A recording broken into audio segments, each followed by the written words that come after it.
Pendant 92 nuits, leurs maisons ont été remplies de cris et de larmes. Jusqu'au jour où un père célibataire, simple concierge, a changé leur vie pour toujours sans dire un mot. Avant de commencer, dis-nous dans les commentaires ci-dessous où tu as vu la vidéo et quel message tu penses que l'histoire de ce père célibataire transmet après avoir regardé la vidéo jusqu'à la fin. Et si tu as aimé ces histoires, n'oublie pas de t'abonner à la chaîne. Maintenant, profite bien de l'histoire. Faites-les taire ou trouvez-vous un autre boulot.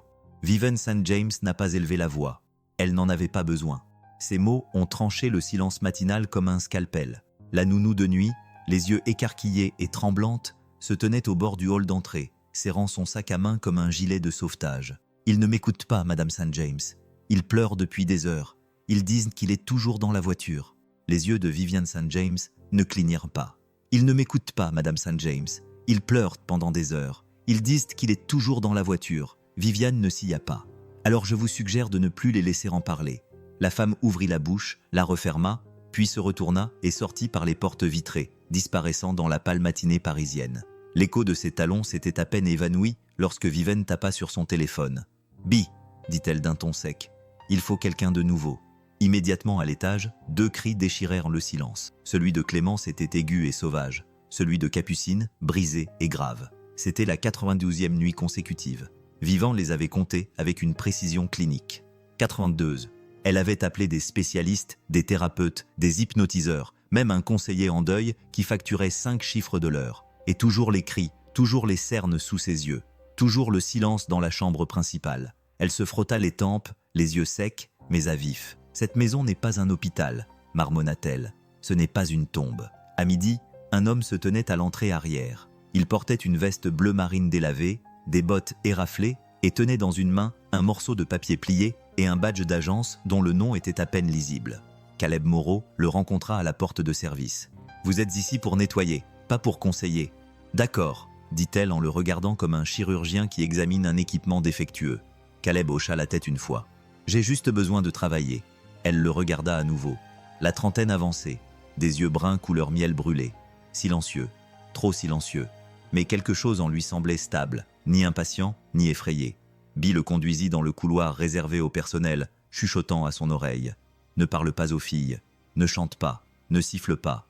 Si elles te parlent, hoche la tête et continue à marcher. » Caleb acquiesça à nouveau. « Et pour l'amour de Dieu, ne reste pas près de la porte de la nurserie. » Vivian a fait expulser le dernier concierge pour ça. Compris.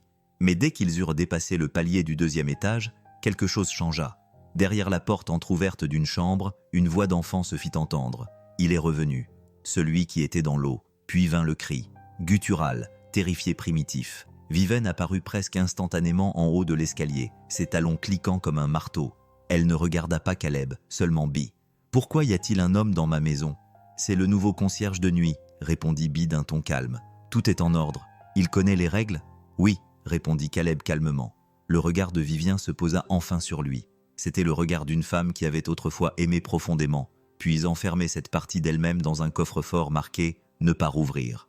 Un regard froid, calculateur et infiniment fatigué. « Très bien, » dit-elle. « Commence ce soir, pas avant 18h, et sois partie à minuit. » Elle se détourna, mais s'arrêta sur la dernière marche. « Si ma fille perd ne serait-ce qu'une minute de sommeil à cause de toi », elle ne termina pas sa phrase. Elle n'en avait pas besoin. Caleb hocha simplement la tête, puis elle disparut dans le couloir. Elle ne termina pas sa phrase. Elle n'en avait pas besoin. Caleb acquiesça simplement, puis elle disparut dans le couloir. Cette nuit-là, la maison ressemblait à un musée. Les sols en marbre poli, les vitres qui brillaient comme de la glace, le silence si épais qu'on aurait dit un jugement dernier. Caleb se déplaçait lentement, méthodiquement, essuyant, dépoussiérant, frottant. Il ne s'approchait jamais des chambres des filles, ni de l'aile principale. Il écoutait la maison respirer, les gémissements s'installer dans le silence. À 21h17, alors qu'il s'agenouillait pour nettoyer les plaintes près de la bibliothèque, un bruit sourd retentit à l'étage, puis un murmure, puis un autre, puis des pleurs. Il s'arrêta, les mains posées sur le chiffon. Les jumelles étaient réveillées. Bien sûr qu'elles l'étaient. Puis quelque chose d'étrange se produisit. Un léger frottement, un couinement, des petits pas, puis Capucine dans son pyjama, toute petite, solennelle, serrant une girafe en peluche par une oreille. Elle se tenait en haut du grand escalier, regardant l'homme qui n'était pas censé être là. Caleb ne dit rien. Il ne se leva même pas. Il se contenta de la regarder avec une chaleur tranquille et imperturbable. Elle ne dit rien, se contenta de s'asseoir sur la marche du haut et de l'observer. Il reprit lentement son nettoyage, rythmiquement, sans jamais relever la tête. Au bout de 5 minutes, elle était partie. 10 minutes plus tard, les pleurs cessèrent et pour la première fois en 92 nuits, le silence s'installa. À 6h01, Viven a dévalé le couloir, son téléphone à la main. Elle ne s'est pas réveillée, a-t-elle dit à voix haute. Son souffle était entre l'espoir et la panique. Clémence ne s'était pas réveillée. Elle a ouvert la porte de la chambre. Les 2 filles dormaient paisiblement. Pas de larmes, pas de mouvement, juste le souffle qui montait et descendait comme les vagues sur une plage tranquille. Bee apparut derrière elle. Les concierges étaient partis. Viven cligna des yeux. Qui leur avait dit de partir tôt? Personne. Il était parti exactement à minuit. Viven jeta un autre coup d'œil aux filles, puis au couloir silencieux, puis vers l'avant de la maison. Elle ne croyait pas au miracle, mais quelque chose s'était passé, et elle n'aimait pas ne pas savoir quoi.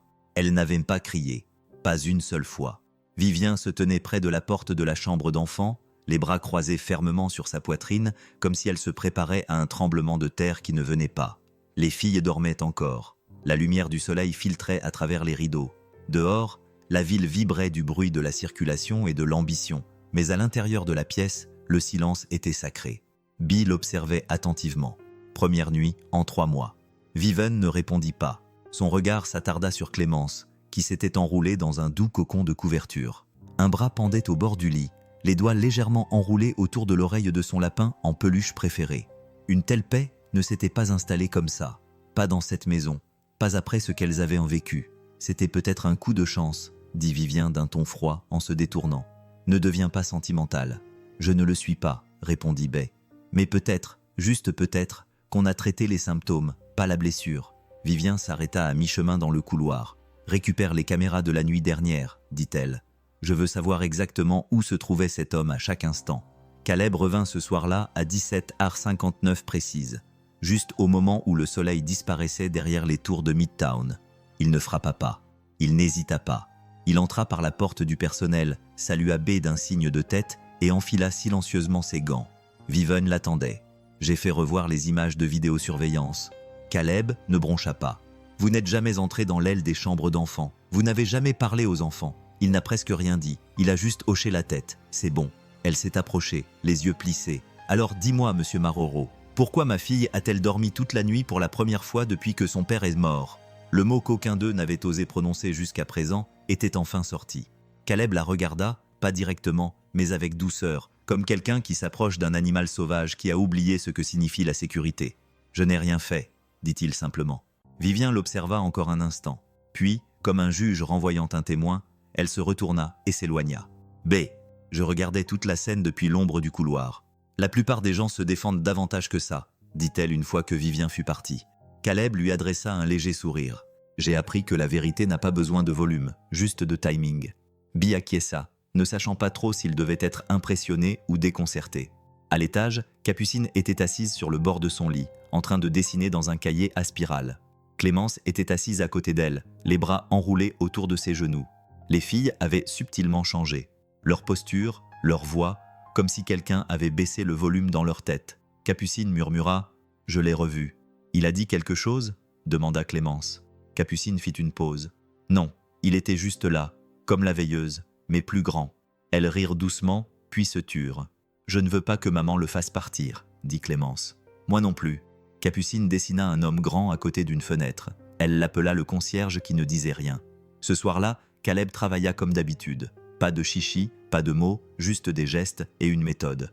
Mais vers 22h15, alors qu'il passait devant le grand escalier, il l'entendit à nouveau, un bruissement de pas. Capucine. Elle était assise sur la première marche, serrant sa girafe dans ses bras. Caleb ne leva pas les yeux. Il continua à essuyer la rampe, lentement et méthodiquement. « Maman dit que tu n'as pas le droit de nous parler », dit-elle doucement. Caleb s'arrêta, puis reprit son travail. « Je pense que c'est parce qu'elle a peur », continua Capucine. « Elle n'a pas peur des monstres, elle a peur d'oublier papa si on arrête de pleurer. » Ça l'a arrêté. Il se tourna vers elle, la voix à peine audible. On n'oublie pas quelqu'un en guérissant. On se souvient mieux de lui. Capucine cligna des yeux. C'est ce que j'ai dit à Clémence. Mais maman dit qu'il est dangereux d'oublier. Il s'accroupit lentement, en gardant ses distances. Le chagrin, ce n'est pas oublier, dit-il. C'est juste de l'amour qui n'a nulle part où aller. Capucine pencha la tête. Tu as perdu quelqu'un, toi aussi ?» Caleb ne répondit pas, se contentant d'esquisser un sourire fatigué. Puis il se leva et reprit son travail. Dans l'ombre, Bee observa toute la scène. Elle ne dit rien, mais pour la première fois depuis des années, sa gorge se serra, envahie par quelque chose qui ressemblait dangereusement à de l'espoir. Le lendemain matin, Vivien entendit frapper à la porte de son bureau à 7h02. « Madame B, dit la femme en entrant. Les filles ont laissé quelque chose pour vous. » Sur son bureau se trouvaient 2 feuilles de papier cartonnées. Sur celle de Clémence, il y avait le dessin d'un homme avec un balai et un sourire tranquille, debout dans un couloir éclairé par la lumière jaune des crayons de couleur. 2 petites filles étaient blotties près de lui, dormant paisiblement. La légende, écrite en lettres irrégulières, disait « Il a nettoyé ce qui faisait peur ». Vivien fixa le dessin. Sur la feuille de Capucine, il ne parlait pas. Il avait juste redonné vie à la maison. Vivien ne pleura pas. Elle n'avait pas pleuré depuis des années. Mais ses doigts suivaient le contour du crayon et tremblaient juste assez pour que Bee fasse semblant de ne pas le remarquer. « Ce concierge, dit Vivien d'une voix basse, il n'a rien à faire ici. » B haussa un sourcil. « Non, madame, il n'a rien à faire ici. » Puis elle ajouta « Mais c'est peut-être justement pour ça qu'il est là. » La lumière de la cuisine clignotait comme si elle était nerveuse d'être allumée. Vivien se pencha sur le comptoir, fixant son espresso intact. Les jumeaux s'étaient rendormis après le petit déjeuner, ce qui n'était pas arrivé depuis avant les funérailles. Elle aurait dû se sentir soulagée, peut-être même joyeuse, mais tout ce qu'elle ressentait, c'était de la suspicion. Elle ne faisait pas confiance à la paix, plus maintenant. Elle ouvrit sa tablette et parcourut les images de vidéosurveillance des 2 dernières nuits. Caleb n'avait jamais parlé aux filles, n'était jamais entré dans leur chambre, ne s'était jamais attardé près d'elles, mais elles dormaient, elles souriaient, elles avaient recommencé à dessiner. Elle fit défiler jusqu'à la fin du journal. 5h58. Le concierge avait pointé, mais quelque chose avait changé cette fois-ci. Il y avait une autre silhouette sur les images. Un garçon, mince, avec un sac à dos et un sweat à capuche marron clair. Il s'était faufilé par l'entrée de service vers 5h30, juste un instant, puis avait disparu derrière la serre. Viviane plissa les yeux. Qui est-ce ? Ce soir-là, avant l'arrivée de Caleb, elle attendait déjà près de la porte du personnel, ses talons frappant bruyamment le chemin d'allée. « Monsieur Moreau », dit-elle avant même qu'il ne soit complètement visible. « Qui était le garçon qui était ici ce matin ?» Caleb ne cligna pas des yeux. « C'est mon fils Malo. Vous avez amené un enfant sur ma propriété sans m'en informer. Il n'était pas sur la propriété. Il a attendu près de la clôture du jardin. Il aime dessiner pendant que je finis. » La voix de Vivien se glaça. « Je dirige une résidence privée, pas une garderie. » Caleb soutint son regard sans ciller. Il n'a rien dérangé. Il n'est pas assuré pour être sur place. Il n'est pas entré. Tout de même, Mademoiselle St. James, l'interrompit-il, son ton toujours calme coupant court à sa protestation comme un couteau dans du beurre. Vous m'avez engagé pour nettoyer, pas pour m'excuser de chaque souffle que ma famille prend. Vivien le fixa un instant, stupéfaite, puis se retourna brusquement. Faites en sorte que ça ne se reproduise pas. Malo était de retour le lendemain matin. Mais cette fois, il ne resta pas derrière la clôture. Capucine le trouva accroupi près de la fontaine, un carnet sur les genoux, en train de dessiner les motifs formés par l'eau comme s'il s'agissait d'une sorte de carte ancienne.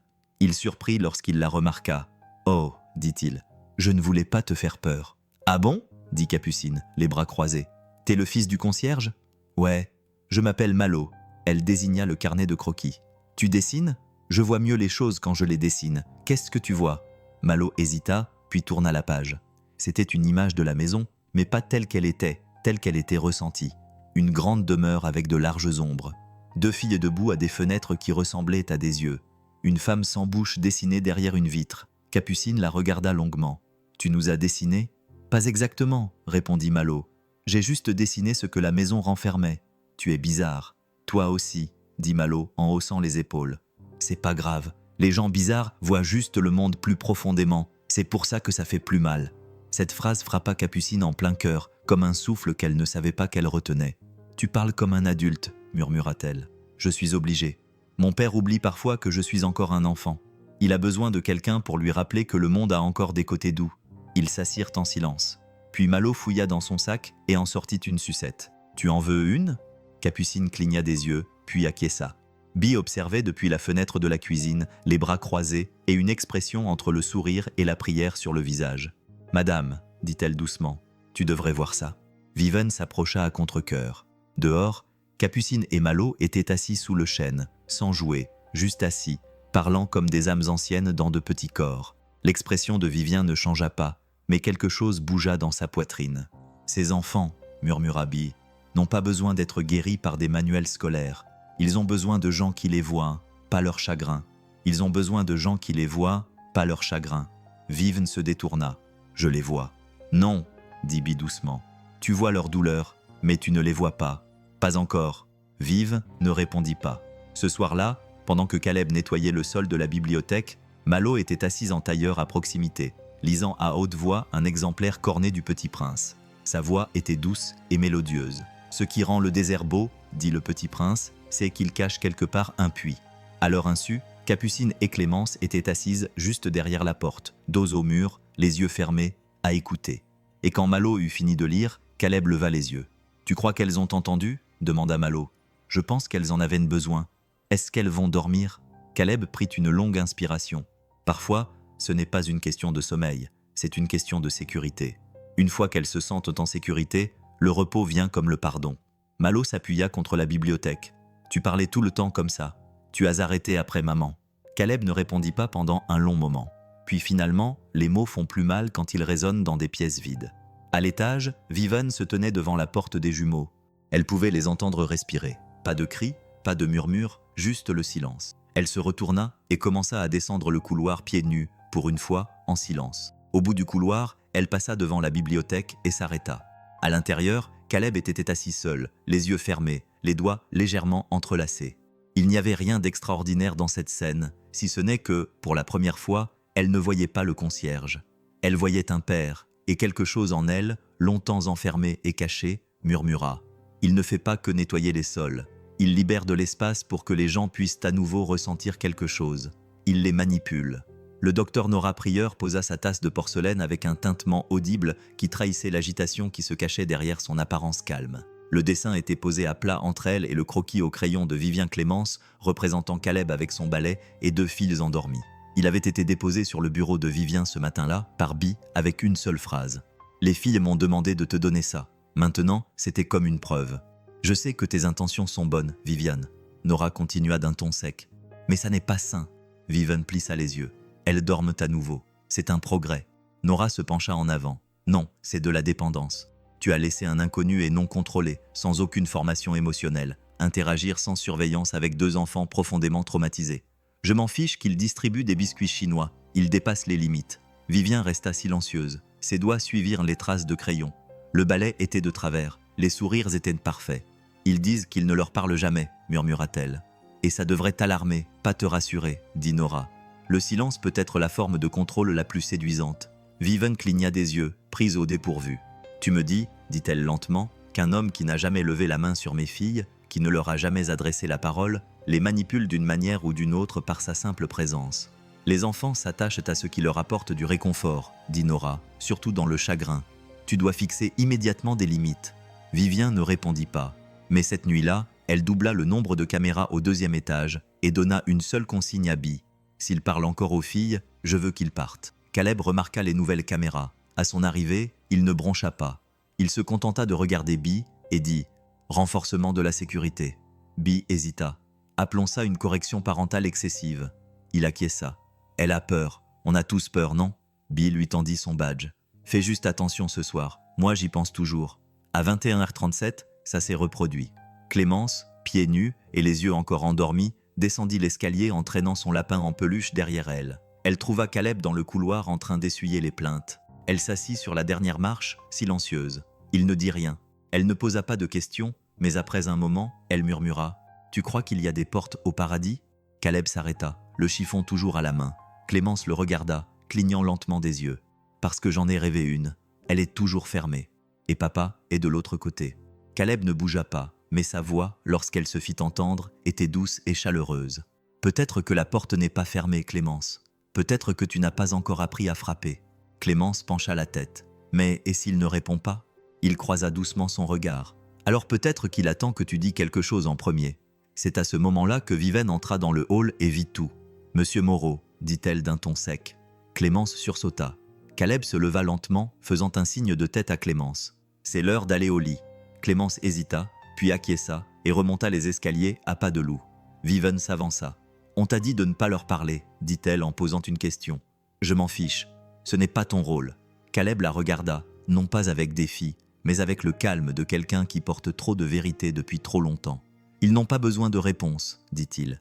Ils ont besoin de quelqu'un qui ne reculera pas quand les questions deviendront sérieuses. » La voix de Viven baissa. « Tu dépasses les bornes. » La voix de Caleb s'accorda au ton de la sienne. Peut-être, mais quelqu'un devait le faire. Il y eut un silence, lourd, réel. Puis elle se retourna brusquement. « C'est fini pour ce soir. Laisse ton badge. » Caleb ne discuta pas. Il posa son badge sur la table d'appoint, ramassa son chiffon et sortit de la pièce. B le rejoignit à l'entrée du personnel. « Elle a peur que tu remplaces quelqu'un qu'elle n'a pas encore lâché, » dit B doucement. Caleb acquiesça. « Ce n'est pas mon rôle. » Non, B était d'accord. Mais c'est peut-être ta présence. Viven resta en haut de l'escalier longtemps après que les lumières se furent éteintes. Ses filles s'étaient rendormies. Elles étaient toujours en sécurité. Mais dans son cœur, quelque chose bouillonnait. On n'oublie pas quelqu'un en le soignant. On se souvient mieux de lui. Capucine avait dit quelque chose comme ça la semaine dernière, une phrase presque trop mature pour une enfant. Ou peut-être qu'elle l'avait entendue. Viven a ouvert la caméra et a rejoué le moment. Caleb et Clémence, cette phrase, ce murmure. Elle l'a regardé 3 fois. Puis elle a éteint l'écran et a fixé l'obscurité. Le lendemain matin, Nora revint, un bloc-notes à la main, un sourire professionnel aux lèvres.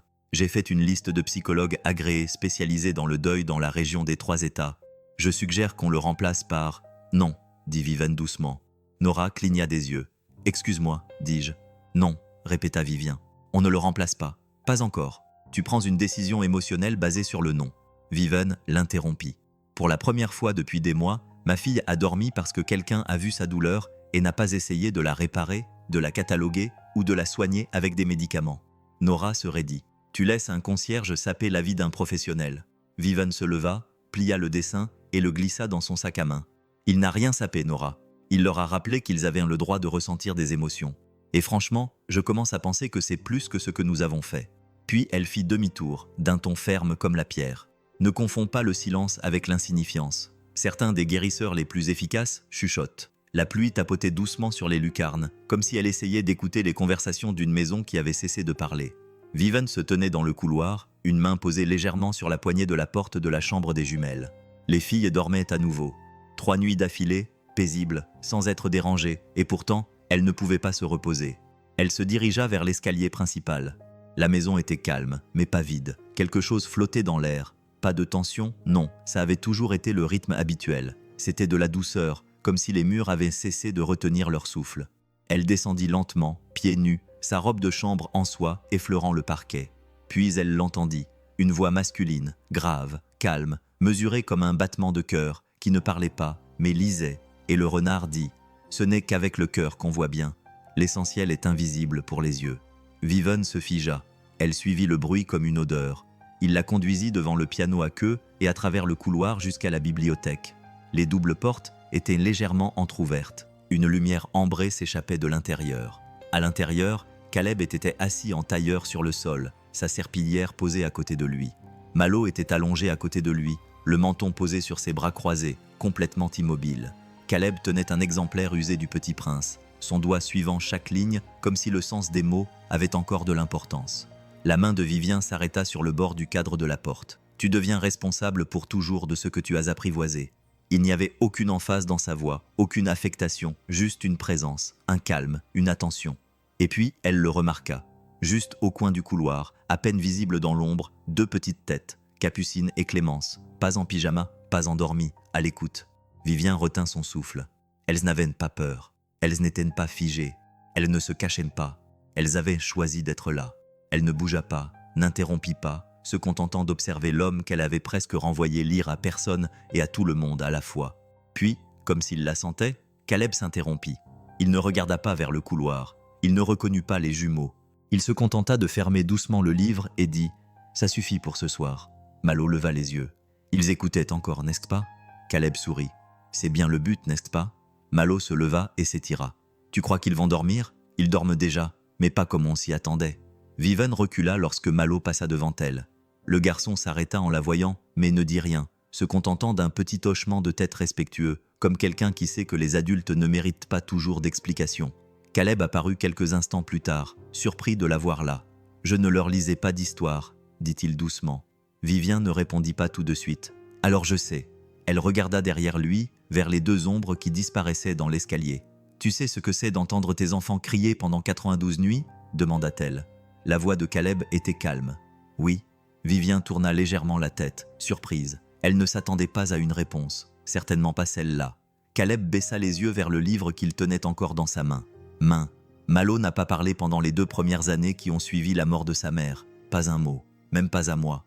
La gorge de Vivien se serra. « Comment as-tu réussi à l'atteindre » demanda-t-elle d'une voix plus douce, presque humaine. « Je n'ai pas réussi, » répondit Caleb. « J'ai juste arrêté d'essayer de le réparer. J'ai commencé à simplement être avec lui, même si cela signifiait rester silencieux. » Il leva les yeux, le regard chaud, pas triste. Parfois, guérir ne se fait pas à grands cris.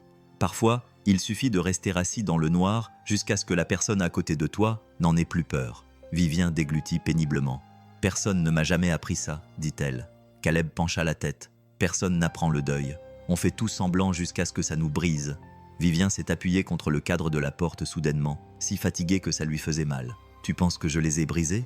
a-t-elle murmuré. Caleb n'a pas répondu tout de suite. Puis doucement, « Je pense que tu les aimes si fort que ça te fait peur. Et quand les gens ont peur, ils construisent des murs, même avec ceux qu'ils essaient de protéger. » Vivien a détourné le regard. Un moment s'écoula, puis un autre. Finalement, elle demanda « Que dois-je faire ?» Il la regarda, non pas comme un concierge, ni comme un employé, mais comme un père qui s'était déjà posé la même question devant un miroir qu'il avait peur de regarder. « Parle-leur. Pas comme une mère qui essaie de les réparer, mais comme quelqu'un qui est aussi brisé. » Les épaules de Vivien s'affaissèrent. « Ils pensent qu'il ne me manque pas, dit-elle, parce que je n'ai pas pleuré devant eux. » Caleb ne la quittait pas des yeux. « Alors peut-être que ce soir, tu cesseras d'être leur bouclier pour devenir leur miroir. » Ce soir-là, pour la première fois, Vivien se glissa dans le lit de ses filles au lieu de les border à distance. Elle ne dit pas grand-chose, se contentant de les serrer dans ses bras. Et quand Capucine murmura « Maman, tu es encore triste ?» Viviane fit quelque chose qu'elle n'avait pas fait depuis 3 mois. Elle acquiesça et pleura. Capucine et Clémence ne dirent pas un mot, mais elles prirent toutes les deux sa main et ne la lâchèrent pas.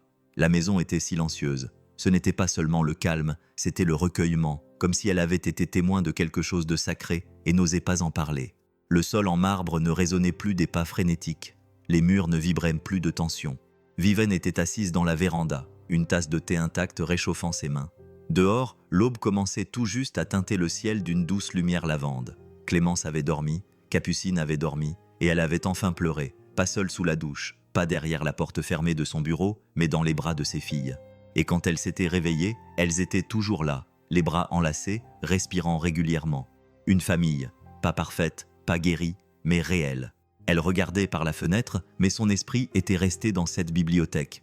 La voix qui lisait doucement, la présence qui refusait de la pousser, l'homme qu'elle avait essayé de licencier.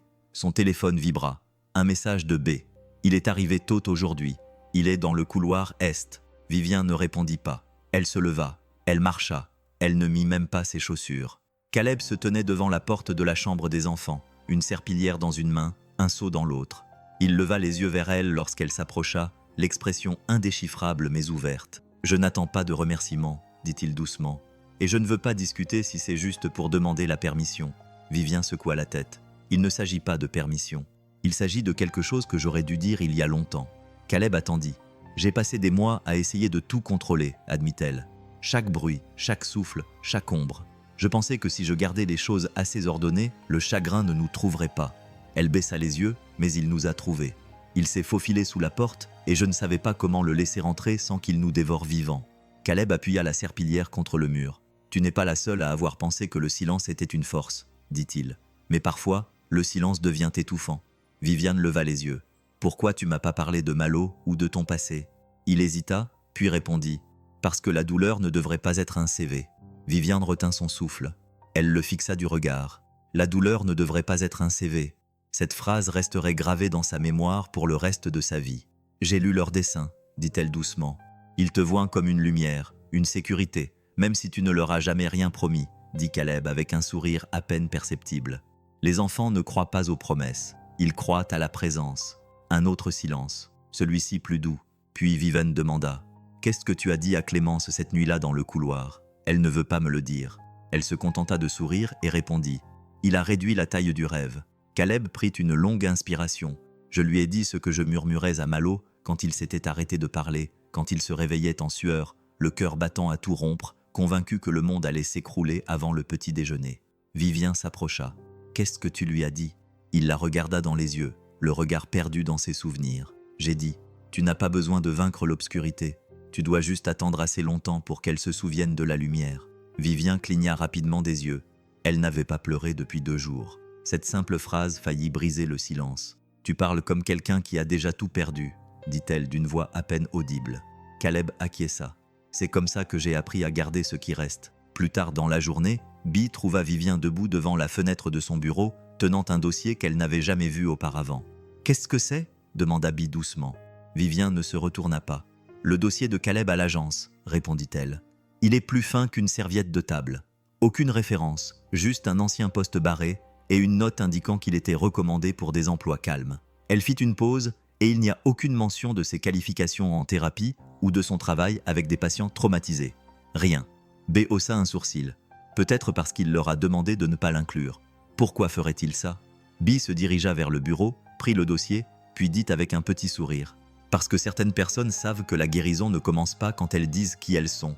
Elle commence quand quelqu'un d'autre la voit en premier. Viviane s'assit, la voix plus calme maintenant.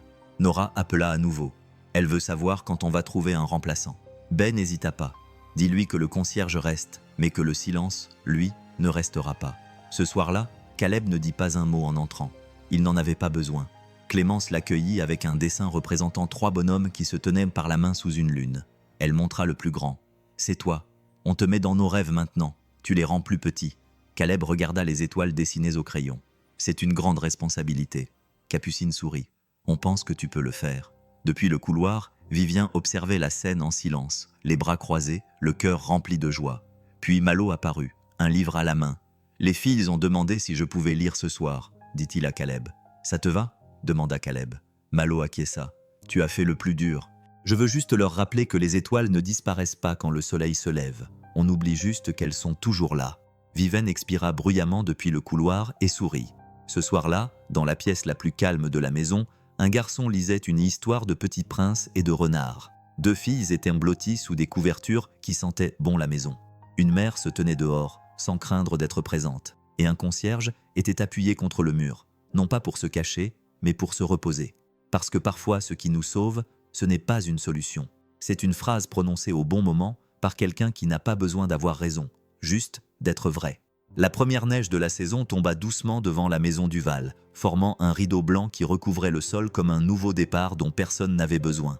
À l'intérieur, la chaleur se dégageait de la cheminée en pierre de la pièce principale où Clémence et Capucine peignaient tranquillement à une table basse, leurs pinceaux trempant dans la peinture, leur rire flottant dans l'air. Malo était assis à côté, construisant un puzzle, à moitié concentré, à moitié admiratif du calme retrouvé des jumelles. Et dans un coin, sous un grand ficus, Caleb réparait une girafe en plastique cassé.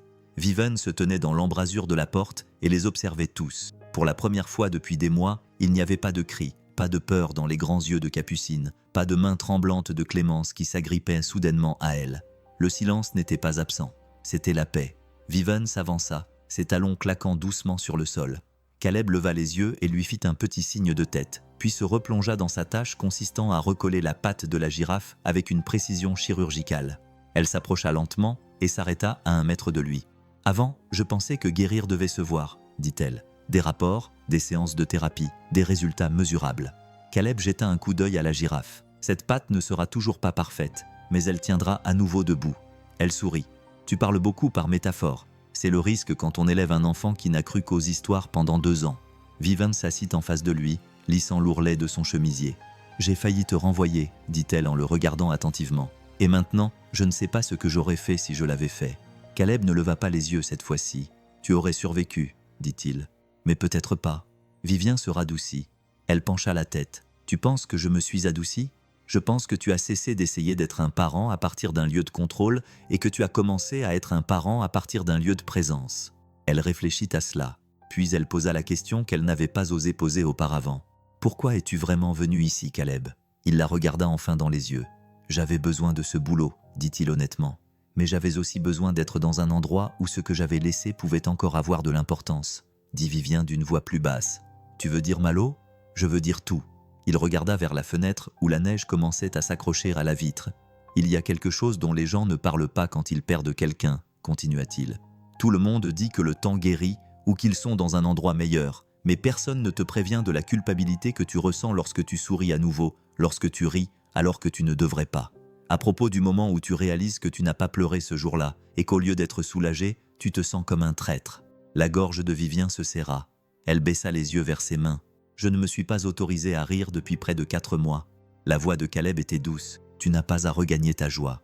Tu dois juste te rappeler que ce n'est pas une trahison de la ressentir. » Ils restèrent assis en silence pendant un moment. Le feu crépitait. Les jumeaux chuchotaient. Malo termina un coin du puzzle et lança un petit cri de joie.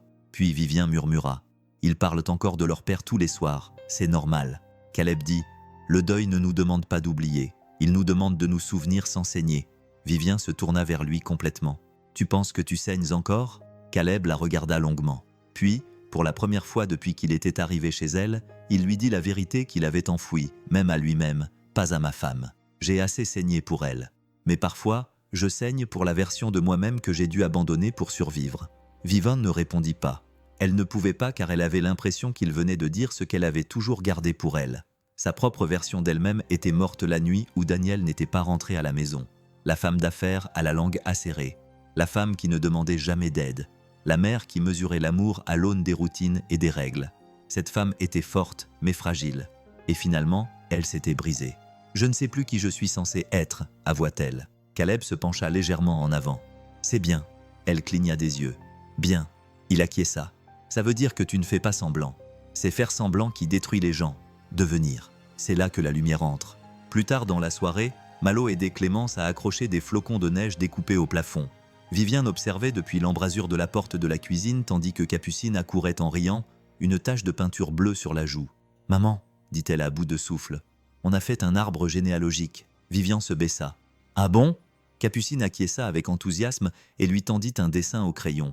Il y avait 4 grands bonhommes, l'un avec des cheveux blonds, l'autre avec des cheveux bruns bouclés, un plus grand avec une casquette bleue et un autre avec des cheveux courts et des lunettes. « C'est moi, c'est Clémence, c'est toi et c'est lui. » Elle désigna Caleb. Vivien leva les yeux. Il était de l'autre côté de la pièce, transportant un sac d'oreiller propre vers la suite d'amis. Elle regarda à nouveau le dessin. « Pourquoi as-tu mis Monsieur Caleb ici ?» demanda-t-elle doucement. Capucine avait l'air confuse. « Parce qu'il reste quand c'est calme. » Vivien eut le souffle coupé. Capucine n'avait pas dit « parce qu'il aide » ou « parce qu'il est gentil ». Elle avait dit « parce qu'il reste quand c'est calme ». Ce soir-là, Vivien était assise sur son balcon, les bras autour des genoux, une couverture sur les épaules. Caleb est sorti avec 2 tasses de thé, s'est assis à côté d'elle sans un mot et lui en a tendu une. « Je ne crois pas t'avoir dit merci », a-t-elle murmuré. « Tu n'as pas besoin. J'en ai envie. » Elle se tourna vers lui. « Merci de m'avoir aidé à redevenir mère. Pas juste quelqu'un qui a donné la vie, mais quelqu'un qui écoute, qui ressent, qui reste. » Caleb ne répondit pas. Il n'en avait pas besoin. Certaines vérités sont trop grandes pour être exprimées avec des mots. Au lieu de ça, ils restèrent assis ensemble sous un ciel parsemé d'étoiles. Et dans le silence, ils restèrent tous les deux. La tempête éclata après minuit. Des vents violents frappaient les fenêtres de la maison du Val. Le tonnerre grondait comme un avertissement lointain. Vivien se réveilla dans sa chambre et tira la couverture sur elle. Elle n'avait pas peur des tempêtes, mais ses filles, oui, et elle n'était pas dans son lit ce soir-là. Elle se leva et jeta un coup d'œil vers la porte au moment où un faible coup retentit, puis un second, plus pressant.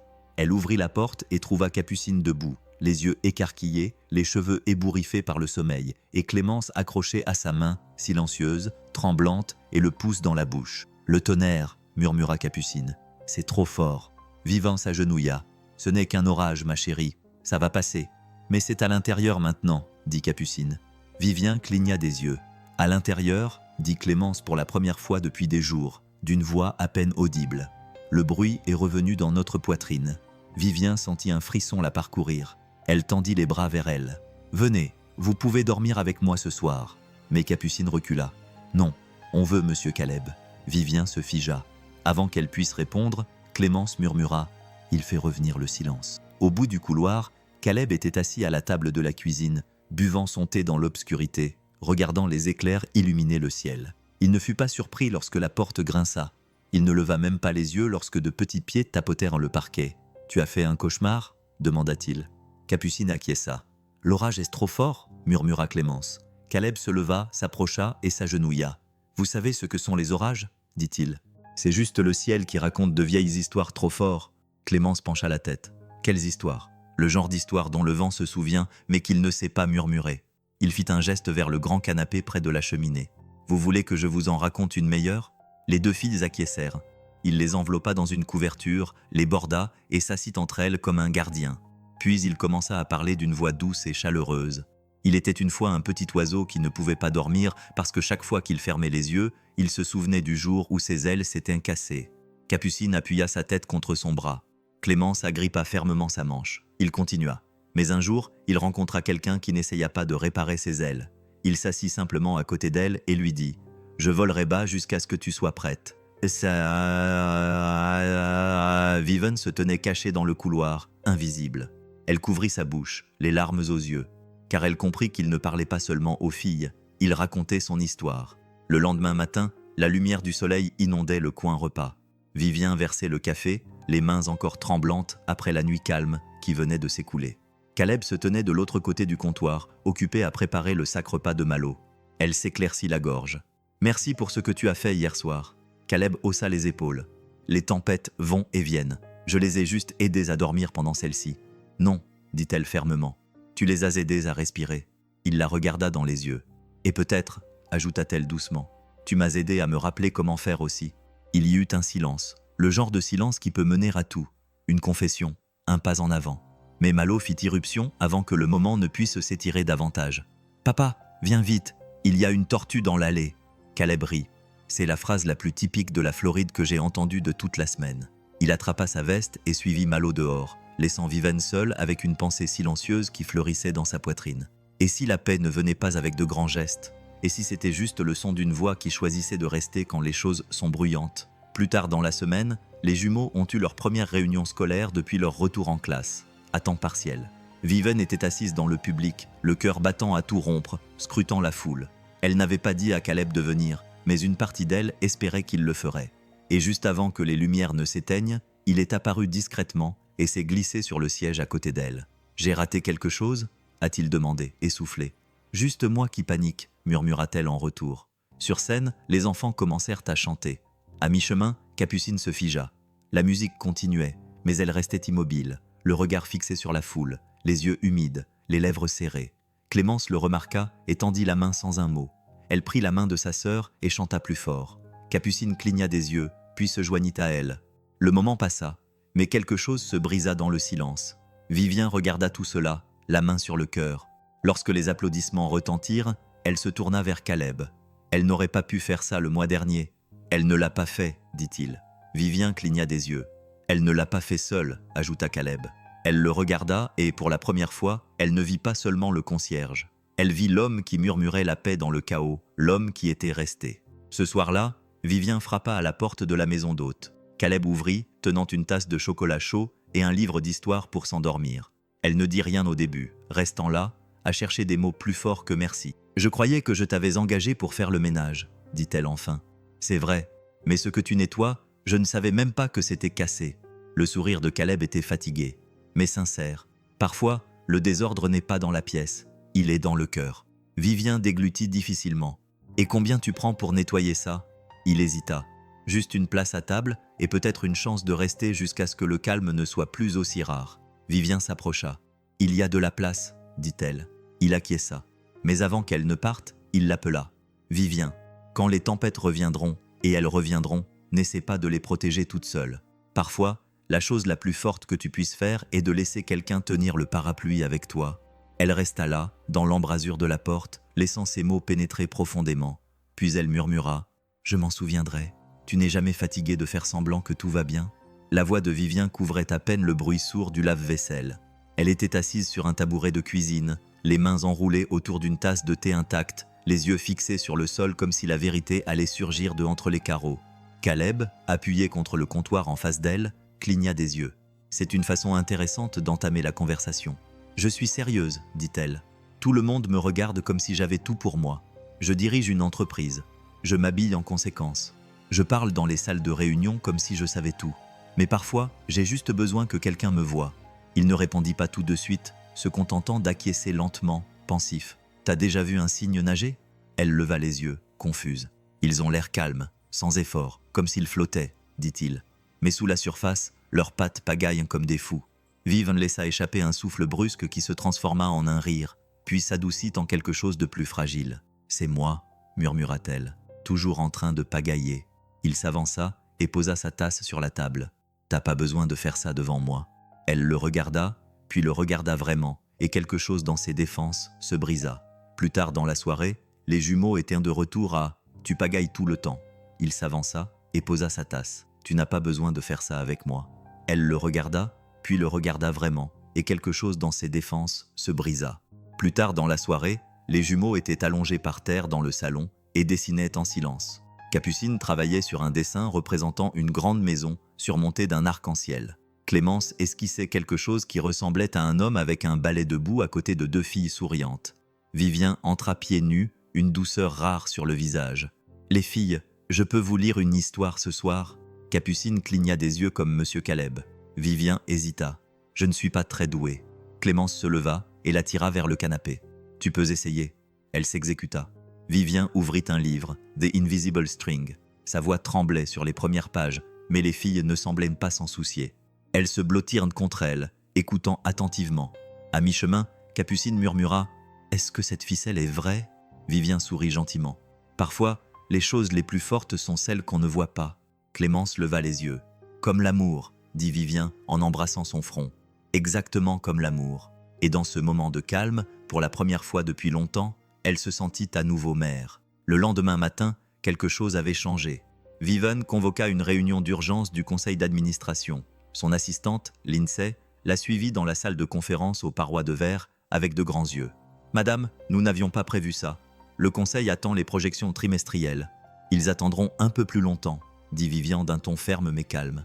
Les cadres entrèrent, perplexes. Vivian se tenait à la tête de la table. Pas de diapo, pas de graphique, juste sa voix. « J'ai passé des années à bâtir cet empire, commença-t-elle, et je suis fière de ce que nous avons accompli. Mais à un moment donné, j'ai commencé à gérer les profits plus que les gens. Une pause.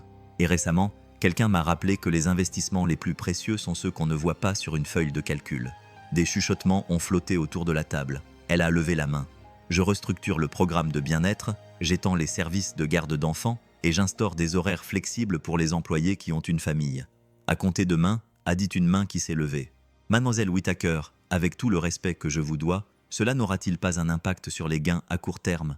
Elle a hoché la tête. « C'est possible, mais j'en ai assez de mesurer le succès en trimestre.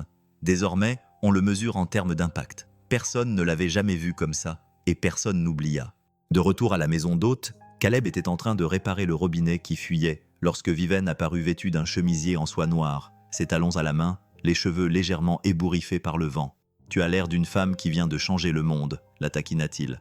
Elle sourit. « Peut-être juste celui dans lequel je vis. » Puis son ton changea. « Tu veux venir dîner avec nous ce soir ? Juste nous quatre ?» Caleb hésita. « J'adorerais. » Elle lui tendit une cravate. « Malo a dit que tu étais très élégant. » Il rit. « Traître. » Le restaurant était calme, éclairé à la bougie, chaleureux. Clémence s'assit entre Caleb et Capucine, lui montrant ses croquis au crayon. Capucine insista pour commander pour tout le monde, ce qui lui valut un sourire patient de la part du serveur. Vivien observait la scène de l'autre côté de la table. Cet homme qui n'avait ni titre, ni fortune, ni raison de rester, et qui était pourtant devenu le centre de gravité qui les rapprochait tous. Au milieu du repas, Capucine se pencha vers Clémence et lui murmura quelque chose, puis se tourna vers Caleb. « On lui dit maintenant ?» Vivien haussa un sourcil. « Lui dire quoi ?» Clémence acquiesça solennellement. « On a voté. »« Voté sur quoi ?» demanda Caleb. Capucine sourit. « On a décidé. Si tu veux faire partie de notre famille, on est d'accord. » La fourchette de Vivien s'immobilisa en plein mouvement. Le visage de Caleb se figea. Capucine le regarda avec une sincérité absolue. « Tu te sens déjà comme un père de toute façon. » Le silence s'installa autour de la table. Puis Caleb dit très doucement « C'est la proposition la plus gentille qu'on m'ait jamais faite. C'est la proposition la plus gentille qu'on m'ait jamais faite, » ajouta Clémence. « Tu fais disparaître le bruit. » Vivien attrapa son verre d'eau, les mains légèrement tremblantes, non pas de peur, mais d'un sentiment dangereusement proche de l'espoir. Plus tard dans la nuit, Caleb les raccompagna jusqu'au domaine. Les étoiles brillaient au-dessus d'eux. Les filles coururent vers la lumière du porche. Vivian s'attarda près du portail. « Merci, » dit-elle doucement, « de ne pas être partie alors que tu avais toutes les raisons de le faire. » Il la regarda. « Je suis restée parce que j'ai vu que tu avais besoin de moi. » Les filles coururent devant, se précipitant vers la lumière du porche. Vivian s'attarda près du portail. « Merci, dit-elle doucement, de ne pas être partie alors que tu avais toutes les raisons de le faire. » Il la regarda. « Je suis restée parce que j'ai vu quelque chose qui valait la peine de rester. » Elle croisa son regard. « Et si je te disais que j'ai peur, que je n'ai jamais fait ça avant? Pas comme ça. Alors on le fait avec peur, dit-il. Mais on le fait ensemble. » Vivian s'avança. Leurs mains se rencontrèrent d'abord, puis leurs fronts. Le baiser, lorsqu'il arriva, n'était ni explosif ni cinématographique. C'était quelque chose de mieux. Il était mérité. C'était chez eux. Et juste derrière eux, du haut des marches, Clémence murmura. « Il l'a encore fait. » Capucine sourit. « Quoi ?» Il avait fait revenir le silence. Le soleil perça le brouillard matinal comme une promesse. Vivien se tenait devant la baie vitrée de son bureau privé, sirotant son café, les deux mains autour de la tasse, non pas pour se réchauffer, mais pour se sentir ancrée. Elle regardait Clémence et Capucine virevolter dans le jardin, pieds nus, riant si fort qu'elles faillirent tomber dans les parterres de fleurs. Caleb était à genoux près d'elle, les aidant à fabriquer des couronnes avec des trèfles et des pissenlits, son rire grave et profond comme une chanson que seuls eux trois connaissaient. Et pour la première fois depuis des années, elle ne se sentait pas comme une invitée dans sa propre vie. Un léger coup à la porte la tira de sa rêverie. C'était Malo. « Tu as une minute ?» demanda-t-il. Imprudent mais gentil. Elle acquiesça, posant sa tasse. Il entra et ferma la porte derrière lui. « Je voulais te dire quelque chose avant que tout le monde le fasse. » Vivian haussa un sourcil. « Ça semble important, » dit-il en riant. « J'ai croisé Caleb hier soir après votre dîner. On a parlé entre hommes à propos de Malo. J'ai hésité à te dire ce qui se passe quand quelqu'un te voit enfin, non pas pour les erreurs que tu as commises ou les murs que tu as érigés, mais pour les parties de toi que tu avais oubliées. » Vive retint son souffle. « Et qu'est-ce que tu m'as dit de répondre si tu découvrais ça, de ne pas gâcher cette chance même si ça te terrifiait ?» Elle fixa son frère, cet homme qui avait autrefois refusé de laisser quiconque approcher sa douleur. « Merci, murmura-t-elle pour m'avoir enfin permis de guérir. » Il lui adressa un petit sourire. « Non, ma sœur, remercie-le. Je n'ai fait que m'écarter. » Plus tard dans l'après-midi, un camion de livraison s'arrêta devant le portail principal. Caleb sortit de la maison d'amis en s'essuyant les mains sur un chiffon. Vivien le suivit, curieuse. Deux ouvriers déchargèrent une caisse en bois. Sur le dessus, une inscription en lettres majuscules disait « Pour Clémence et Capucine, de la part du docteur Evelyn Shore ». Les yeux de Vivien s'écarquillèrent. Evelyn Shore, la spécialiste du comportement qui lui avait dit froidement que le silence de Clémence serait probablement permanent. À l'intérieur de la caisse se trouvait un théâtre de marionnettes en bois sculpté à la main. Shore. Les yeux de Vivian s'écarquillèrent. Evelyn Shore, la spécialiste du comportement qui lui avait dit un jour, d'un ton froid, que le silence de Clémence serait probablement permanent. À l'intérieur de la caisse se trouvait un théâtre de marionnettes en bois sculpté à la main et peint dans des tons pastels. Une note manuscrite était collée sur le côté. Un cadeau pour les filles qui nous ont appris quelque chose de plus profond que les manuels scolaires ne pourraient jamais le faire. Leur murmure faisait plus de bruit que n'importe quel cri. Vivien effleura le cadre lisse. « Bizarre. Elles ne sont pas seulement en train de guérir, » murmura Caleb à côté d'elle. « Elles allument des feux partout où elles passent. » Ce soir-là, Vivien se tenait au milieu de son grand salon, habituellement réservé aux collectes de fonds et aux galas d'affaires. Mais ce soir, des couvertures, des oreillers et un écran de projection étaient suspendus au plafond.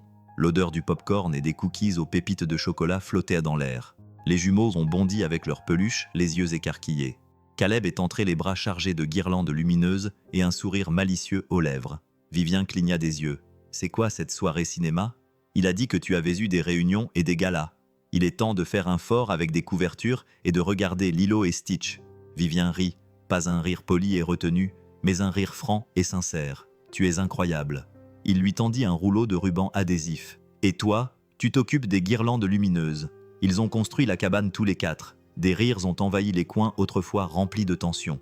À un moment donné, Capucine s'est endormie, la tête posée sur les genoux de Caleb, et Clémence s'est blottie contre Vivien, sa petite main posée sur le cœur de Vivien. « Je crois qu'elle rêve plus maintenant », a murmuré Clémence. Vivien a baissé les yeux. « Pourquoi tu crois ça ?» Clémence bâilla. « Peut-être parce qu'il y a enfin quelqu'un qui est se réveillé quand elle a peur. Cette nuit-là, ils n'ont pas fini le film, mais ils ont fini quelque chose de bien plus important. Un foyer. » Les jours passèrent. Un nouveau rythme s'installa. Vive continuait de diriger son entreprise, mais elle rentrait désormais à la maison avant le dîner. Caleb reprit son boulot de concierge à temps partiel, mais les employés remarquèrent quelque chose de différent. L'homme qui restait autrefois dans son coin acquiesçait maintenant, souriait, parfois même fredonnait en travaillant, et les gens en parlaient.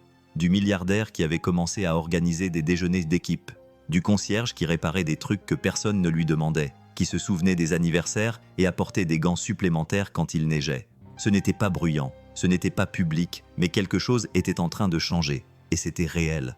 Puis l'appel est arrivé. Vivian était en train de lire une histoire à Clémence lorsque son téléphone a vibré. L'appel provenait d'un numéro masqué.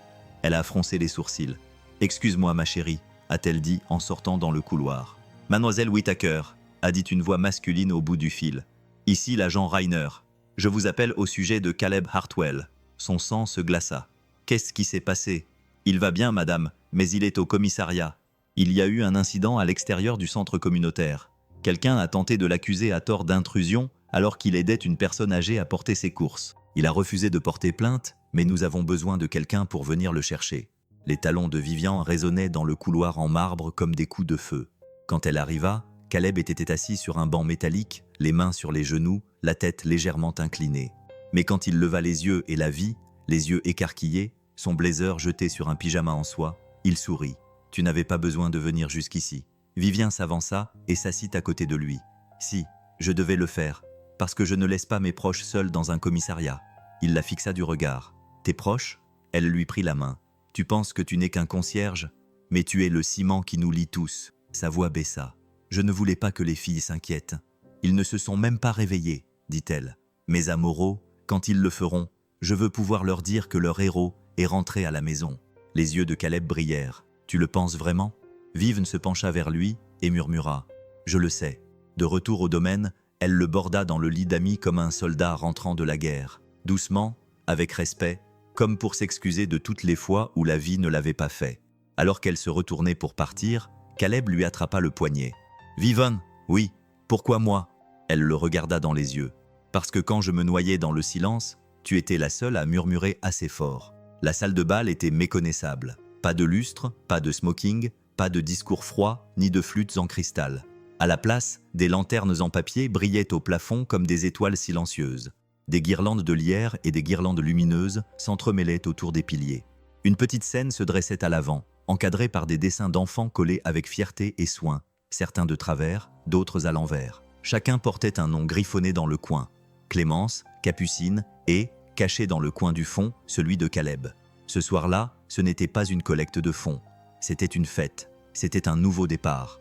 Vivian se tenait près de la scène, lissant sa robe bleu pâle, les yeux balayant la foule d'employés, de membres de la communauté et de familles locales qu'elle avait autrefois tenues à distance. Il y avait des rires dans l'air. De vrais rires, pas ceux, forcés, nés du réseautage. C'était autre chose. Clémence passait en courant, une tiare en plastique rebondissant sur sa tête. Capucine la suivait, traînant derrière elle une corbeille remplie de bonbons. Il y avait des rires dans l'air, de vrais rires, pas ceux, forcés, qui naissent du réseautage. C'était autre chose. Clémence passa en courant, chaussée de baskets scintillantes, une tiare en plastique rebondissant sur sa tête. Capucine la suivait, tenant une pancarte faite à la main avec un stylo pailleté. « Merci, monsieur Caleb. Vous nous avez appris à rêver. » La poitrine de Vivian se serra. Caleb sortit des coulisses, essuyant nerveusement ses mains sur sa veste. Elle n'était pas neuve, mais elle était propre, repassée, respectable, toujours à son image. Elle le rejoignit à mi-chemin, le doux murmure de la musique de piano les enveloppant. « Prêt ?» demanda-t-elle. Il rit. « Plus que jamais. »« Alors viens », dit-elle d'une voix basse. « Donnons-leur quelque chose en quoi croire. » Sur scène, la foule se tut lorsque Caleb s'approcha du micro. Il resta là un long moment, les mains agrippées au bord du podium. « La plupart d'entre vous me connaissent comme le concierge », commença-t-il d'une voix ferme. « Certains d'entre vous m'appellent encore ainsi. Ça ne me dérange pas. J'ai nettoyé des sols pendant 15 ans, mais cette dernière année, j'ai appris quelque chose. » Il regarda Clémence et Capucine, dont les visages étaient illuminés comme des bougies. « Parfois, les plus petites mains atteignent les coins les plus sombres de votre âme et allument la lumière. » Un silence. Ces deux petites filles n'avaient pas besoin d'être réparées. Elles avaient besoin d'être vues. Et moi aussi. Quelqu'un dans le public s'essuya les yeux. Il se tourna vers Vivian. Et cette femme, juste là. Elle n'a pas seulement ouvert sa maison, elle a ouvert son cœur, même quand il aurait été plus facile de le garder fermé. Vivian sentit sa gorge se serrer. La voix de Caleb s'adoucit. L'amour ne crie pas toujours. Parfois, il murmure, mais si tu écoutes attentivement, il ne te quitte jamais. Vivian sentit sa gorge se serrer. La voix de Caleb s'adoucit. L'amour ne crie pas toujours fort. Parfois, il murmure, mais si tu écoutes attentivement, il ne te quitte jamais. La foule se leva dans un tonnerre d'applaudissements. Mais Caleb ne s'en rendit pas compte. Il regardait simplement les jumelles qui grimpaient déjà sur scène et se jetaient dans ses bras. Et puis, à la surprise générale, Capucine, qui était la plus discrète, prit le micro. « Monsieur Caleb n'est pas seulement un concierge, dit-elle. C'est notre héros. » Plus tard dans la soirée, alors que les invités partaient et que les lanternes scintillaient dans la pénombre, Caleb se tenait seul près de la fontaine. Vivian s'approcha doucement, ses talons silencieux sur la pierre. « Tu as disparu. J'avais besoin d'un moment, dit-il. « Pourquoi ?» Il se retourna. « Pour te dire quelque chose que je gardais pour moi. » Vivian croisa les bras. « Ça semble dangereux. » Il sourit. « C'est réel ?» Elle cligna des yeux. « Que veux-tu dire ? Cette vie, ce sentiment, nous ?» Vivien ne répondit pas tout de suite. Au lieu de ça, elle fouilla dans son sac à main et en sortit un petit objet. Elle le posa dans sa main. Une clé de maison. « La maison n'est jamais un endroit, dit-elle doucement. C'est un choix. Et je choisis ça. Je te choisis. » Caleb fixa la clé. « T'es sûr de ça, patron ?» Elle s'approcha. « Arrête de m'appeler patron. » Il sourit. « Oui, madame. Ne m'appelez pas non plus madame. »« Ok, » dit-il en écartant une mèche de cheveux derrière son oreille. « Comment je dois t'appeler alors ?» Vivant baissa légèrement la voix. « À moi. » Cette soirée-là, après le départ des invités et une fois les lumières tamisées, ils mirent les filles au lit ensemble. Clémence murmura « On peut faire cette fête toutes les semaines ?» Caleb rit. « Peut-être chaque année, monsieur Caleb, » dit Capucine en tirant sur sa manche. « On peut t'appeler autrement ?» Il pencha la tête. « Comme quoi ?» Les filles échangèrent des regards. « Papa » dit Clémence. Vivien se figea sur le seuil, les larmes lui montant aux yeux. Caleb s'agenouilla près du lit. « Vous le pensez vraiment ?»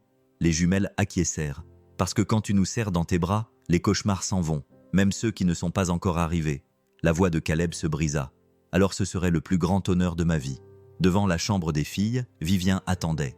Il la rejoignit, les yeux encore brillants. « Elle avait l'habitude de sursauter quand on la touchait, » murmura Vivien. « Maintenant, elle demande à faire partie de la famille. » Caleb lui prit la main. « Nous en faisons tous partie, que nous le disions ou non. » La scène finale se déroula dans la douce lueur des lumières de la cuisine. Vivien versa 2 verres de vin. Caleb posa un petit haut-parleur sur le comptoir et appuya sur « Play ». Une chanson de Sinatra remplit la pièce. Ils ne dirent rien. Ils dansèrent simplement, lentement, maladroitement, magnifiquement. 2 personnes brisées désormais réunies. 2 murmures désormais entendus et quelque part dans la maison silencieuse, des rires qui résonnaient. Les rêves n'étaient plus silencieux. Ils avaient des noms, des voix, et ils étaient enfin chez eux. Si cette histoire t'a touché d'une manière ou d'une autre, si elle t'a rappelé le pouvoir de la gentillesse, la beauté des secondes chances ou la force tranquille de l'amour, j'aimerais beaucoup avoir de tes nouvelles. Où dans le monde te trouves-tu ? Laissez un commentaire ci-dessous et dites-moi que vos mots ont plus de valeur que vous ne le pensez. Et si vous pensez que des histoires comme celle-ci méritent d'être entendues, si vous souhaitez continuer à découvrir d'autres récits qui inspirent l'espoir, la guérison et l'humanité, n'oubliez pas de vous abonner à la chaîne et d'activer la cloche de notification pour ne manquer aucun nouveau chapitre. Du fond du cœur, merci d'avoir passé un moment avec cette histoire. Je suis vraiment reconnaissant de partager ce moment avec toi. À la prochaine, prends soin de toi, sois gentil et ne cesse jamais de croire au pouvoir de l'amour.